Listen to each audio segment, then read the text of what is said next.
Hello friends, last ব্লগে তোমরা দেখেছিলে কাঞ্চনজঙ্ঘা দেখে এক দারুণ ব্রেকফাস্ট সেরে নিয়েছিলাম। তারপর আমরা বেরিয়ে গেছি। তো কোথায় কোথায় আজকে ঘুরবো দেখতে হলে থাকো আমার সাথে আমার ব্লগে। তো প্রথমেই আমরা পৌঁছে গেছি পিস পাগোডা অ্যান্ড জাপানিজ টেম্পলে। ওই যে উপরে দেখা যাচ্ছে পিস পাগোডা। তো যাই হোক, ওঠা শুরু করলাম। আর এখানে তো যেখানেই যাব শুধু হাঁটা আর হাঁটা। ঠান্ডা বলে, ওয়েদার ভালো বলে হাঁটাটা মালুম হয় না। এই যদি আমাদের ওখানে এরকম হাঁটতে হতো না, 5 পা হেঁটেই বলতাম আমাকে ক্ষমা করো বাপু, আমি আর যাব না। তো যাই হোক, ভেবেছিলাম ওঠা শেষ হচ্ছে না, দেখলাম আরও উপরে উঠতে হবে। আর এই যে আমার গাইড আমাকে নিয়ে যাচ্ছে, আর আমি উঠতে না পারায় আমাকে টেনে টেনেও নিয়ে যাচ্ছিল। এরকম একটা গাইড থাকলে লাইফে আর কি চাই। তো যাই হোক, আমরা পৌঁছে গেছি। আর এই যে এখানে না বুদ্ধদেবের বিভিন্ন মূর্তি, মানে বিভিন্ন রূপ কোন সময় কীরকম ছিল সেভাবে দেখানো ছিল। আর কি সুন্দর দেখুন দৃশ্যটা। ওই যে কাঞ্চনজঙ্ঘাটা এখনও হালকা হালকা দেখা যাচ্ছে, মানে এখানে তার নানা রকম রূপের বর্ণনা করা হয়েছে। আর এই ভিডিওটা কখন করেছিলেন আমি জানি না, আমি ভক্তি ভরে বনাম সারছিলাম আর ভিডিওটা করে নিয়েছিল, তো এটা আমি জানতাম না। তো যাই হোক, বিভিন্নভাবে বিভিন্ন রূপে এখানে বুদ্ধদেবকে দেখে নিলাম। আর একদম মানে দারুণ, এখনও সেই কাঞ্চনজঙ্ঘাটা দেখা যাচ্ছে এখান থেকেও। সব জায়গা আসলে সত্যি মনটা খুবই ভালো হয়ে যায়। আর ভালো করে ঘুরে নিলাম চারিদিকটা, পুরো গোল গোল ঘুরে। এই আর সমস্ত মূর্তিগুলো ছিল, তো পুরোটা কভার করে আমরা নেমে আসলাম নিচে জাপানিজ টেম্পলে যাব বলে। আর এটা হলো জাপানিজ টেম্পল। তো চলুন দেখা যাক ভিতরটা ঠিক কেমন দেখতে। মানে দিন শেষ হয়ে যাচ্ছে, মনের মতো একটা খারাপ। কালকে রাতেই আমাদের ট্রেন, আজকের দিনটাই পুরোপুরি বলতে আজকের দিনটাই আছে শুধুমাত্র। তো যাই হোক, ঠিক আছে, মন খারাপ করে কি হবে, এনজয় তো করতেই হবে। তো তারপরে উপরে উঠে চলে আসলাম। এখানে দেয়ালে সুন্দর মানে ভাবে বিভিন্ন বর্ণনা আছে, আর যেটা জাপানিজ ভাষায় ছিল, যেটা বোঝার ক্ষমতা আমার ছিল না। আর দেখুন কি সুন্দর, মানে ওনাদের গড, জাপানিজদের গড এটা।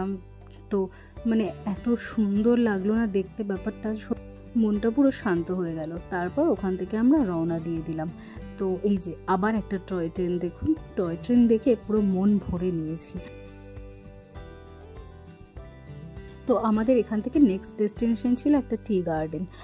তো জায়গাটা কি সুন্দর লাগছে দেখতে, এগুলোই খুব মিস করব। এই প্রকৃতির প্রতি ভালোবাসা, মানে সব কিছু ভীষণভাবে মিস করবো। আর এই টি গার্ডেনটা আমাদের যাওয়ার কথা ছিল, কিন্তু আমরা যাইনি, কারণ শিলংয়ে এত টি গার্ডেন দেখেছি মন ভরে গেছে। তাই আমরা চলে এসেছিলাম রক গার্ডেনে।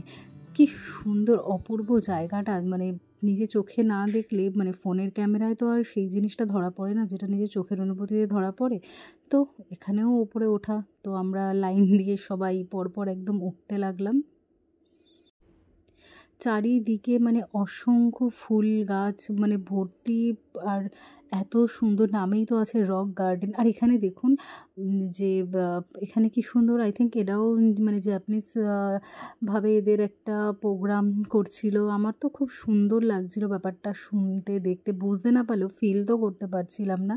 আর এই যে কত ফুল, মানে এখানে যে কত রকমের ফুল আছে সেটা মানে বোঝাতে পারবো না বলে। তো যাই হোক, আমরা আরও উপরের দিকে চলতে লাগলাম। এই যে গোল গোল ঘুরে শুধু উপরের দিকে একদম টপে আমি যাইনি অনেস্টলি, কারণ যেটুকু না গেলে নয়, কারণ পুরো টপ পর্যন্ত ওঠা আমার পক্ষে সম্ভব ছিল না। অলরেডি অনেকটা উপরে চলে এসেছি। কি মানে জায়গাটা যত উপরে যাচ্ছি না, নিচটা দেখতে এত সুন্দর লাগছে, মানে অসাধারণ জাস্ট। তো আর প্রত্যেকটা জায়গায় কিছুক্ষণ দাঁড়িয়ে দাঁড়িয়ে ফটো সেশন চললো আমাদের। আর এইখানে এটা কে ফুল তুলছে, ও মা, এটা তো আমি। খুব শখ ছিল এই ড্রেস পরার একবার, দেখুন পরেও নিয়েছি। আমার ঠিক নিজেকে কেমন টমেটো মনে হচ্ছিল। আর এই যে এখানে সবাই মিলে আমরা সেজে গেছিলাম। আর এটা আমাদের একটা রিলস ভিডিওর জন্য শ্যুট চলছিল, সুমন ছিল আমাদের ক্যামেরাম্যান। তারপরে সবাই মিলে কী সুন্দর দেখুন তালে তালে নাচ করে নিলাম, মানে একদম মিডিলটা। আর সবাই যেন আমাদেরকেই দেখছিল, পিছনে দেখে তো মনে হলো কেউ ভিডিওও করছে। তো যাই হোক, যে করুক আমার তাতে কোনো প্রবলেম নেই। আমরা আনন্দ করতে গেছি বস, আমরা তো আনন্দ করবই। তো যাই হোক, তারপর এত নাচাকুদা করে খিদে তো পাবেই। তারপর আমরা চলে আসলাম সামনেই, রক গার্ডেনের সামনেই একটা দোকানে, অ্যান্ড অর্ডার করে নিলাম গরম গরম ম্যাগি আর কি অবভিয়াসলি মোমো। পাহাড়ের তো মোমোটাই চলছে না প্রথম দিন থেকে।